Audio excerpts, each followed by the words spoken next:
नमस्कार, आप देख रहे हैं न्यूज 18 स्पेशल और आज बात करेंगे नीट परीक्षा में हुए कथित घोटाले की। इसके बाद इस प्रतिष्ठित संस्था पर लगातार सवाल खड़े हो रहे हैं। गुरुवार को सुप्रीम कोर्ट में हुई सुनवाई के बाद ग्रेस मार्क का तो विवाद खत्म हो गया, लेकिन जब अब पेपर लीक को लेकर जिस तरीके से अलग अलग राज्यों में गिरफ्तारियां हुई, उसके बाद एनटीए अब सवालों के घेरे में है। हालात ये हैं कि छात्र एक तरफ जहां इस मामले की जांच सीबीआई से कराने की मांग पर अड़ गए हैं, दूसरी तरफ जिन छात्रों को री एग्जाम देना है उनके लिए एनटीए की तरफ से नोटिफिकेशन भी जारी कर दिया गया।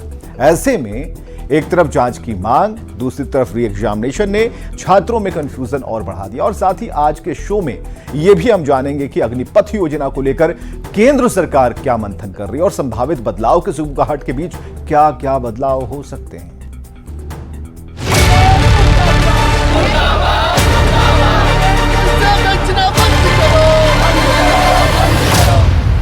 पेपर लीक पे सीबीआई इन्वेस्टिगेट करे तो पता लग जाएगा। तो उनको री एग्जाम लेना ही था तो उन्होंने ग्रेस मार्क्स क्यों दिए? एंटी टेस्टिंग एजेंसी की एक स्कैम एजेंसी है।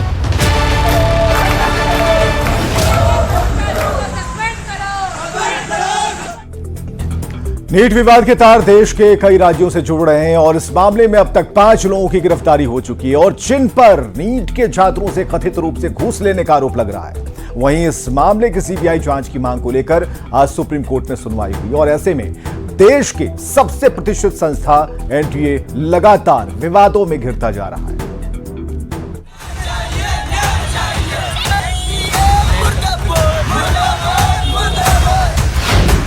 नीट पर अपडेट क्या है?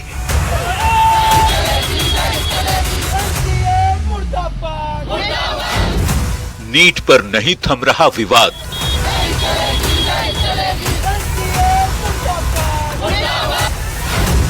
मामले में आया नया मोड़। कई राज्यों से है विवाद का कनेक्शन।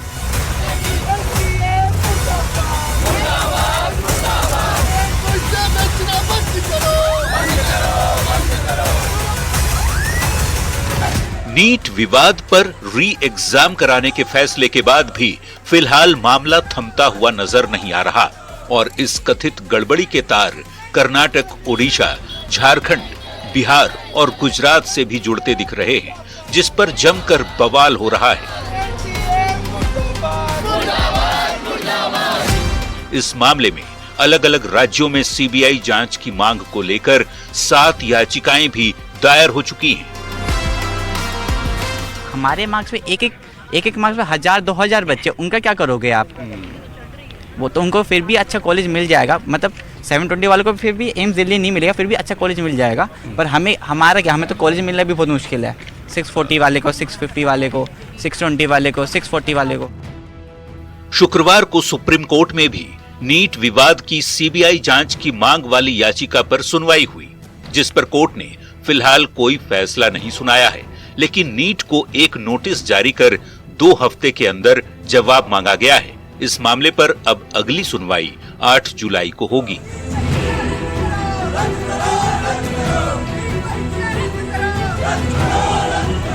जैसे रैंक बहुत ज़्यादा पीछे चला गया है तो उसके अकॉर्डिंग स्टेट के ही कॉलेजेस मिल रहे हैं और वो भी नीचे के कॉलेजेस मिल रहे हैं। तो इसके लिए यही है कि जो भी कुछ हुआ है वो ट्रांसपेरेंसी के साथ सामने रखा जाए और फिर सब कुछ एक सही सा रिजल्ट दिया जाए। ये मामला इसलिए भी बढ़ता जा रहा है क्योंकि इसमें सिर्फ ग्रेस मार्क का मामला नहीं है, बल्कि अब इसमें कथित गड़बड़ी और सांठ-गांठ का भी आरोप लग रहा है। इसी को लेकर पिटीशनर हितेश सिंह कश्यप ने आरोप लगाया था कि मनचाहे सेंटर के लिए 26 छात्रों ने घूस दी थी। कर्नाटक, ओडिशा और झारखंड के सभी 26 छात्र हैं। गुजरात के गोधरा स्थित जल राम परीक्षा सेंटर के लिए घूस दिया गया था। 26 छात्रों ने 10-10 लाख रुपए की घूस दी थी।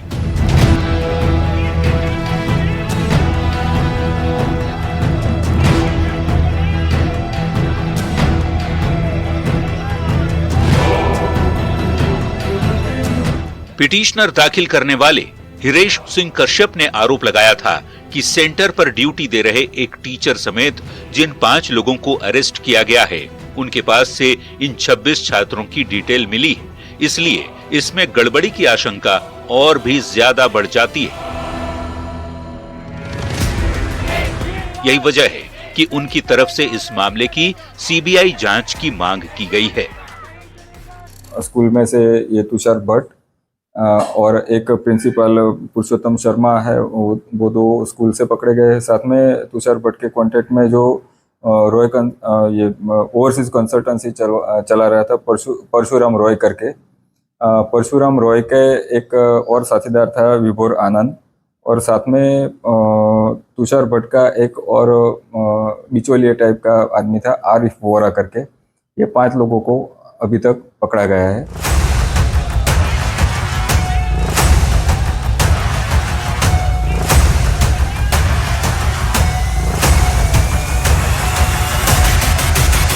दूसरी ओर इस मामले में मध्य प्रदेश, उत्तर प्रदेश और राजस्थान सहित अलग अलग राज्यों की हाईकोर्ट में नीट विवाद को लेकर 7 याचिकाएं दायर की गई हैं, जिस पर एनटीए ने इन सभी केस को सुप्रीम कोर्ट में ट्रांसफर करने की मांग की है।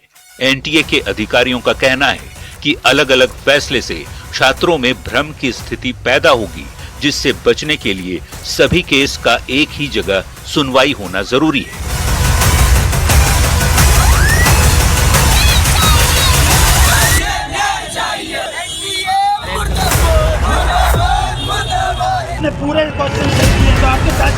अब मामले की जांच सीबीआई से होगी या नहीं, ये तो 8 जुलाई को होने वाली सुनवाई के बाद ही पता चलेगा। लेकिन फिलहाल एनटीए ने गुरुवार को सुप्रीम कोर्ट की तरफ से री एग्जाम करने के आदेश के बाद नोटिफिकेशन जारी कर दिया है। 23 जून को री एग्जाम होगा।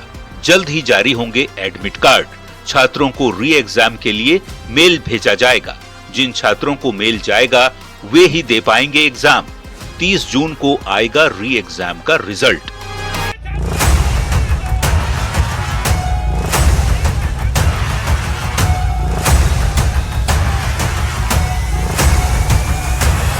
ग्रेस मार्क खत्म कर री एग्जाम कराने के फैसले से तो छात्र संतुष्ट हैं, लेकिन अब जो इसमें कथित घूस का नया एंगल सामने आया है, उसके बाद ये विवाद फिलहाल शांत होता नजर नहीं आ रहा।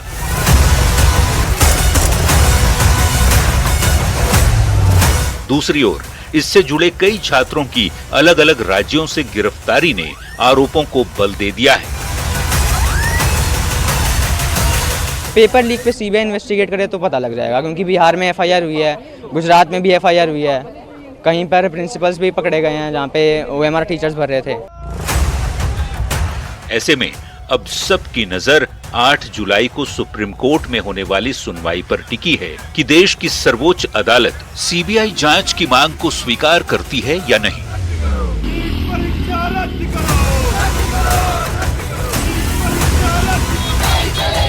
Bureau report, news 18।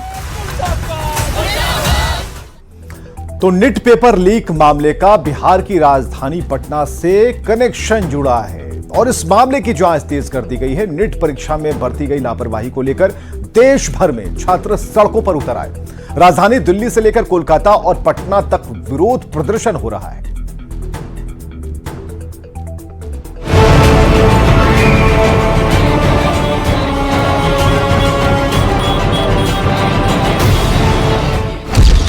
नीट पर कहानी अभी खत्म नहीं हुई है।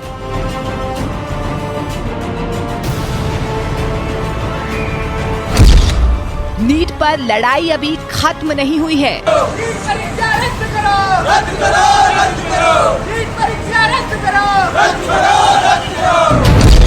पेपर लीक पर परीक्षा का पंगा बाकी है। सुप्रीम कोर्ट ने ग्रेस मार्क्स को रद्द कर दिया। नीट यूजी 2024 की परीक्षा में जिन 1563 छात्रों को कम समय के एवज में ग्रेस मार्क्स दिए गए थे, उनके लिए दोबारा एग्जाम देने का ऑप्शन दे दिया गया और सुप्रीम कोर्ट के आदेश का पालन करते हुए एनटीए ने इस बाबत नोटिस भी जारी कर दिया है। नोटिस के मुताबिक 5 मई 2024 को जिन छात्रों को लेट से ओएमआर शीट मिली थी और जिसके एवज में उन्हें ग्रेस मार्क्स दिए गए, उन 1563 छात्रों को 23 जून 2024 को परीक्षा देने का मौका दिया गया है। लेकिन बात यहीं खत्म नहीं होती, क्योंकि सवाल अभी भी हैं। आरोप परीक्षा की प्रक्रिया में गड़बड़ी करने, पेपर लीक करने और तो और नतीजों से छेड़छाड़ करने तक का है। एनटीए सरकार के इस पर अपने दावे हैं, लेकिन ये सवाल अब भी बरकरार हैं। और ऐसे ही एक मामले की जांच बिहार में चल रही है। दरअसल बिहार में इकोनॉमिक्स ऑफिस यूनिट यानी कि EOU एक मामले की जांच कर रही है। बिहार में व्हाट्सएप पर नीट का पेपर वायरल होने का आरोप है। आरोप ये भी है कि परीक्षा शुरू होने से पहले छात्रों को उत्तर मुहैया करवाया गया था। पटना के शास्त्री नगर थाने में पेपर लीक होने की FIR दर्ज कर दी गई थी। 17 मई को कथित पेपर लीक का ये मामला EOU के पास पहुंचा। दावा है कि शुरुआती जांच में पाया गया है कि बिहार में ये पेपर लीक नहीं हुआ, बल्कि हरियाणा और राजस्थान के पास किसी जगह से लीक होने के बाद बिहार के सेंटर्स के पास व्हाट्सएप के जरिए पहुंचा था। और दावा ये भी है कि कुछ चुनिंदा लोगों तक नीट के पेपर को व्हाट्सएप के जरिए पहुंचाया गया, जो बाद में वायरल हो गया। पटना के EOU का दावा है कि उन्होंने इस बारे में NTA को नोटिस जारी किए। 3 बार नोटिस जारी करके NTA से अहम तथ्यों पर जानकारी मांगी। दावा है कि NTA ने बुधवार की रात EOU को ईमेल पर नोटिस का जवाब दिया। पटना EOU के मुताबिक NTA ने जो जानकारी भेजी है वो आधी अधूरी है। दावा किया गया है कि सिर्फ कुछ छात्रों की ही जानकारी NTA ने भेजी है। EOU के मुताबिक NTA ने कई मूलभूत सवालों के जवाब नहीं दिए हैं। दावा है कि NTA ने ऐसे सवालों को नजरअंदाज कर दिया जिससे जांच में मदद मिल सके। दावा है कि वो जवाब नहीं दिए गए जिससे पेपर लीक के मूल स्रोत तक पहुंचा जा सके। दरअसल EOU ने NTA से पूछा था कि प्रश्न पत्र किस प्रेस में छपे थे, एक प्रेस या ज्यादा प्रेस में छपे थे, किस कंपनी या एजेंसी को प्रेस से अलग अलग राज्यों में पहुंचाने की जिम्मेदारी थी। पूरी प्रक्रिया के बारे में NTA के किस स्तर के कितने पदाधिकारियों को जानकारी थी। विशेष रूप से बिहार में प्रश्न पत्र को लाने और इसके अलग अलग जगहों पर मौजूद परीक्षा केंद्रों तक पहुंचाने की जवाबदेही किसे सौंपी गई, ये सारे सवाल पूछे गए थे। हालांकि नीट मामले में सियासी किरदार भी कूद पड़े हैं। कांग्रेस जांच पर सवाल खड़े कर रही है और सरकार गड़बड़ी पाए जाने पर दोषियों के खिलाफ सख्त कार्रवाई की बात कर रही है। जिस NTA के नेतृत्व में ये पूरे का पूरा स्कैम हुआ, पेपर लीक हुआ, आप उसी को बोल रहे हो कि आप इंक्वायरी करें, तो ये किस प्रकार का ठोस कदम हुआ? सारे विषय पारदर्शिता, वो जिस तरीके का पारदर्शिता होनी चाहिए उस विषय को सामने लाएंगे।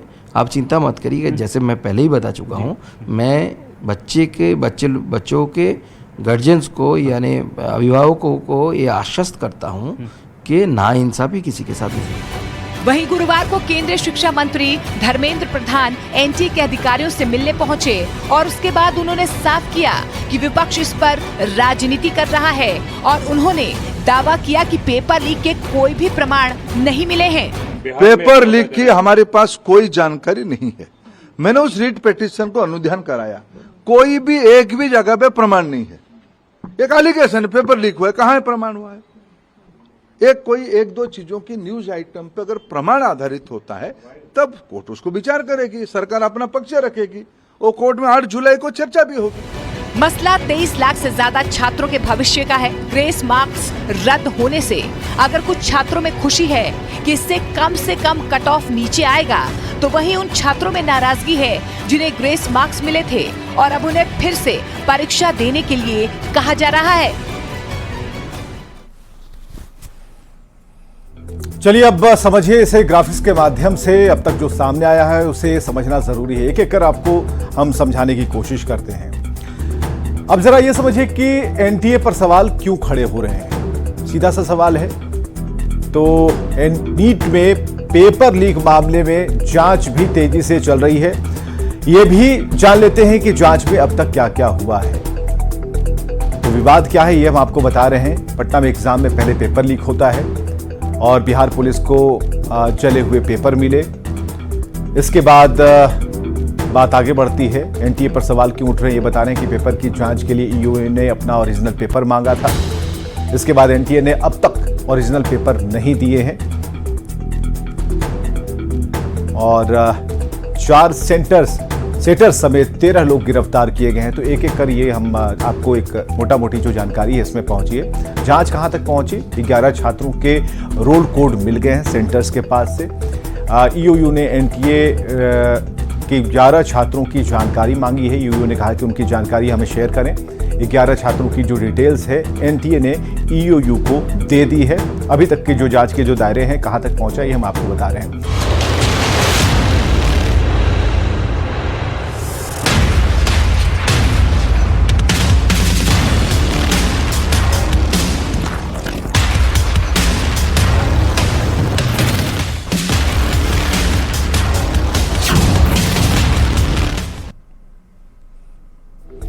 बात करते हैं अग्निवीर योजना की। जब से ये योजना लागू की गई तब से इस पर राजनीति शुरू हो गई। लोकसभा चुनाव में भी इस मुद्दे पर जमकर राजनीति हुई।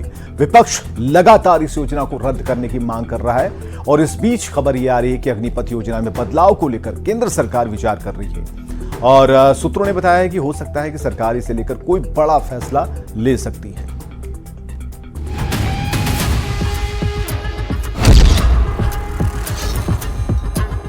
इंडिया की सरकार आएगी, अग्निवीर योजना को उठाकर हम कूड़ेदान में फेंक देंगे।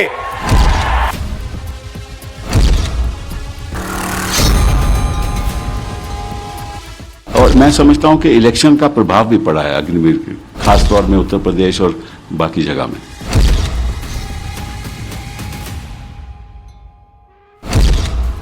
अग्निवीर जो 24 के चुनावी पथ पर सबसे ज्वलंत मुद्दा रहा। अग्निवीर जिसे विपक्ष के बड़े बड़े नेताओं ने चुनावी मंच पर उठाया। अब उस अग्निवीर योजना में बदलाव की सुगबुगाहट शुरू हो चुकी है, क्योंकि इस मुद्दे का असर सियासी घमासान से लेकर चुनावी परिणाम तक में देखने को मिला। इस बार हमारी पूरी कोशिश होगी, ऑपोजिशन में बैठे हैं मगर अग्निवीर को ऑपोजिशन में रद्द करने की कोशिश करेंगे। अग्निपथ स्कीम को लागू हुए 1.5 साल का वक्त हो चुका है और इन 1.5 साल में इस स्कीम को रिव्यू किया जा रहा है। अब सूत्रों से खबर है कि डिपार्टमेंट ऑफ मिलिट्री अफेयर्स ने तीनों सेना से इस पर रिपोर्ट मांगी है, यानी अग्निवीर योजना में कुछ बदलाव हो सकते हैं। अग्निवीर जवानों का कार्यकाल बढ़ सकता है। अभी अग्निवीर जवानों का कार्यकाल 4 साल है। 25% रिटेंशन की स्कीम में बदलाव हो सकता है। सेना इस बात पर चर्चा कर रही है कि अग्निवीरों के लिए ट्रेनिंग पीरियड को आम सैनिकों के लिए निर्धारित ट्रेनिंग की तरह ही किया जाए, जबकि उनके सर्विस टाइम को बढ़ाकर 4 के बजाय 7 वर्ष किया जाए, जिससे उन्हें ग्रेचुइटी और पूर्व सैनिक होने का दर्जा दिया जा सके। यानी जो मुद्दा चुनाव के वक्त उठा, अब उस पर मंथन शुरू हो चुका है। अग्निवीर से जुड़े मामले पर आने वाले दिनों में केंद्र सरकार के द्वारा कुछ बड़े फैसले लिए जा सकते हैं। और जिस तरह से बड़े फैसलों की अगर बात करें तो जिस तरह से उनके जो सेवा काल की जो अवधि पहले से तय थी 4 साल की अवधि को बढ़ा करके 7 से 8 साल किया जा सकता है। राहुल ही नहीं, सपा प्रमुख अखिलेश यादव भी इस योजना के विरोध में रहे हैं। अखिलेश के मुताबिक ये योजना अस्वीकार्य है। अग्निवीर योजना को युवा कभी स्वीकार नहीं कर सकते। देश की सुरक्षा के लिए अगर सिर्फ 4 साल की नौकरी देंगे और उसमें भी आपको कोई सुविधा नहीं मिलेगी और देश के लिए मरने पर सैनिक को सम्मान नहीं मिलेगा, इन 4 वर्षों के भीतर कोई भी इस नौकरी को स्वीकार नहीं करेगा। और गरीबों की मदद करने की पॉलिटिक्स हो, राजनीति हो, अग्निवीर। अब भैया मैं आपको बता रहा हूं, अब हमारे पास पार्लियामेंट हाउस में सेना बैठी हुई है, सेना बैठी हुई है। इस बार हमारी पूरी कोशिश होगी, ऑपोजिशन में बैठे हैं मगर अग्निवीर को ऑपोजिशन में रद्द करने की कोशिश करेंगे। मैं समझता हूं अग्निवीर व्यवस्था तुरंत खत्म होनी चाहिए। सरकार को स्वीकार करना चाहिए कि उनकी गलती है कि उन्हें अग्निवीर जैसी व्यवस्था नहीं लानी चाहिए। और न केवल अग्निवीर व्यवस्था खत्म होनी चाहिए बल्कि बहुत से नौजवान जिनको रोजगार नहीं मिल पाया, फौज में जाना चाहते थे, उन्हें उम्र की छूट भी देनी चाहिए। दरअसल अग्निवीर योजना पेंशन बिल को कम करने और सशस्त्र बलों में युवाओं की भर्ती को बढ़ावा देने के लिए शुरू की गई थी। हालांकि नए भर्ती किए गए सैनिकों के बीच ट्रेनिंग और विशेषज्ञता की कमी को लेकर चिंताएं जताई गई। ये योजना 17.5 साल से 21 साल की आयु वर्ग के युवाओं के लिए है, जिसमें 4 साल की अवधि के लिए भर्ती करने का प्रावधान है। वहीं 25% अग्निवीर को 15 साल तक बनाए रखने का प्रावधान है। योजना के मुताबिक 75% अग्निवीर जो 4 साल में रिटायर होंगे, उन्हें 12 लाख रुपए एक मुश्त दिया जाएगा। अब खबरें हैं कि सशस्त्र बल सैन्य भर्ती के लिए अग्निपथ योजना में संभावित बदलावों पर चर्चा कर रहे हैं। इसमें बदलावों के लिए मुख्य पहलू 25% रिटेन करना और ट्रेनिंग पीरियड वाले मुद्दे हैं, जिनको लेकर अंदर खाने चर्चा शुरू हो गई है। Bureau report, news 18।